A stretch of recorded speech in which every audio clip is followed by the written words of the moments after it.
Gnanasekaran sir என அழைத்து போனில் பேசிய நபர் யார் என்று நீதிமன்றம் கேள்வி எழுப்பியிருந்த நிலையில் அரசு தங்களுடைய விளக்கத்தை கொடுத்திருக்கிறது. பாரிகார்த்திக், தொடர்ந்து இது பற்றின விவரங்களை வழங்கலாம். அந்த சார் அப்படின்னு அழைச்சது யாரு அப்படின்ற விவரங்கள் கிடைச்சிருக்கா? ஞானசேகர் என்பவர் சார் என்று அழைத்தது யார் என்று தற்போது நீதிபதிகள் கேள்வி கேட்டிருக்கிறார்கள்.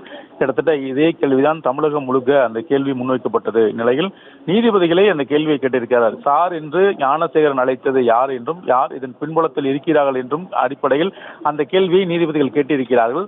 இதற்கு பதில் கூறிய தலைமை வழக்கறிஞர், குற்றத்தில் ஈடுபட்டவர்கள் கைது செய்யப்பட்டுள்ளார்கள் என்றும் மற்றொருவர் சம்பந்தப்பட்டுள்ளதாக கூறப்படுவதை பொறுத்தவரும் குற்றவாளியின் போன் அழைப்புகளை தொடர்ச்சியாக சரி பார்த்தபோது அது ஏரோப்ளைன் மோடில் இருந்ததாக தற்போது தெரிவித்திருக்கிறார். மேலும் தனக்கு பின் பெரிய குழு இருக்கிறது என்பதை காட்டுவதற்காக தான் ஞானசேகர் இவ்வாறு செய்திருக்கிறார் என்றும் தெரிவித்திருக்கிறார். இதன் மூலமாக அவர் யாருக்கும் கால் செய்யவில்லை என்ற அடிப்படையில் தான் அந்த பதில் இருக்கிறது. யாருக்கும் அவர் கால் செய்யவில்லை, தனக்கு பின் ஒரு பெரிய குழு இருக்கிறது என காட்டுவதற்காக போன் செய்தது போல அவர் செய்திருக்கிறார் என்றும் தற்போது தலைமை வழக்கங்கள் தெரிவித்திருக்கிறார்.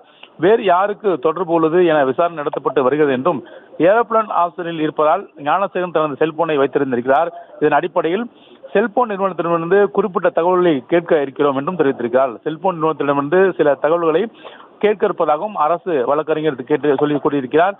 மேலும் காவல்துறை ஆணையர் முதற்கட்ட விசாரணையில் ஒரு குற்றவாளி மட்டுமே இருப்பதாக தெரிவித்தார். தொடர் விசாரணையில் தான் வேறு யாருக்கும் தொடர்பு உள்ளது என்பது தெரிய வரும் என்றும் அரசு தரப்பில் தெரிவிக்கப்பட்டிருக்கிறது. ஞானசேகரனை அழைத்தது யார் என்பதை தற்போது உறுதி செய்ய முடியவில்லை. காரணம், ஏரோப்ளேன் மோடில் தான் இருக்கிறார். விசாரணையின் போது அவர் தனக்கு பின்னால் ஒரு பெரிய குழு இருப்பதை போல காட்டிக்கொள்வதற்காக அவ்வாறு பேசியிருக்கிறார் என்றும் தெரிவித்திருக்கிறார். மேலும் தொடர்ச்சியாக காவல் ஆணையர் செய்தியாளர் சந்திப்பை எப்போது நடத்த முடியும் என்றும் இதுவரை நடந்த விசாரணையில் ஒரு குற்றவாளி என தெரிய வந்துள்ளதாக காவல் ஆணையர் தெரிவித்திருக்கிறார். மேலும் ஒருவர் மட்டுமே குற்றவாளி என காவல் ஆணையர் முடிவுக்கு வரவில்லை என்றும் தெரிவித்திருக்கிறார்.